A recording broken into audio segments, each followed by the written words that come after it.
नमस्कार दोस्तों। ऑपरेशन सिंदूर के दौरान भारत से पिटाई के बाद पाकिस्तान के उप प्रधानमंत्री और विदेश मंत्री इशाक डार भागे भागे चीन पहुंचे हैं। 21 मई को इशाक डार ने चीनी विदेश मंत्री वांग यी और अफगानिस्तान के अंतरिम विदेश मंत्री आमिर खान मुत्ताकी से मुलाकात की। इस दौरान बीजिंग की महत्वाकांक्षी बेल्ट एंड रोड पहल के तहत बने चाइना पाकिस्तान इकोनॉमिक कॉरिडोर को अफगानिस्तान तक विस्तारित करने पर सहमति व्यक्त की गई। इस बैठक में CPEC को लेकर चर्चा भले हुई है, लेकिन असल में इसे चीन की अपने पक्के दोस्त पाकिस्तान और अफगान तालिबान के बीच तनाव कम कराने की कोशिश के तौर पर देखा जा रहा है। अफगानिस्तान और पाकिस्तान के रिश्तों में तनाव चरम सीमा तक पहुंच चुका था। यहां तक कि ऑपरेशन सिंदूर पर अफगानिस्तान ने भारत का समर्थन किया था। 15 मई को भारत के विदेश मंत्री जयशंकर ने अफगानिस्तान के अंतरिम विदेश मंत्री आमिर खान मुत्ताकी से फोन पर लंबी बात की थी, जिसमें दोनों देशों ने एक दूसरे के साथ सहयोग को और गहरा करने पर चर्चा की थी। ये अफगानिस्तान में तालिबान प्रशासन की वापसी के बाद पहली मंत्री स्तरीय बातचीत थी। ऐसे में सवाल है कि क्या चीन की कोशिश के बाद तालिबान पाकिस्तान को लेकर नरम रुख अपनाएंगे।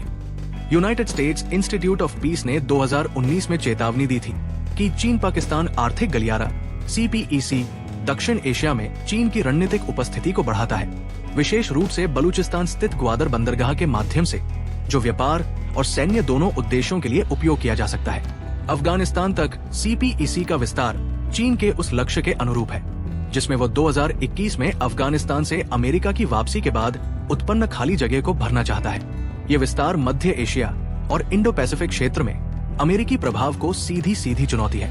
2 मई को डोनाल्ड ट्रंप ने अमेरिका के पूर्व राष्ट्रपति की ये कहकर आलोचना की थी कि बाइडेन ने अफगानिस्तान को छोड़कर गलती की थी और अब वहां के बगराम एयरबेस पर चीन का कब्जा है। डोनाल्ड ट्रंप ने आगे कहा था कि अमेरिका बगराम एयरबेस पर फिर कब्जा करेगा।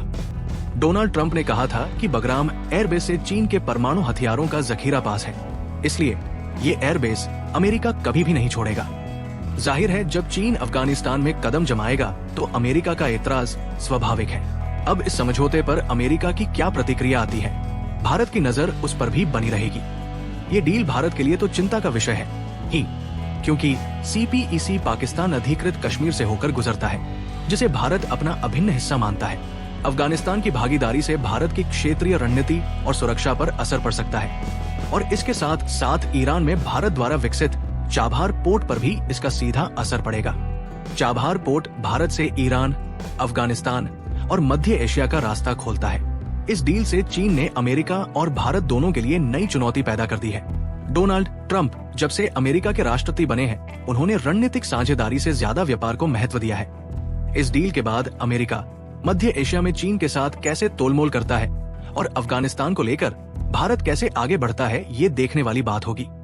उम्मीद है आपको वीडियो पसंद आया होगा। चैनल को लाइक और सब्सक्राइब अवश्य करें।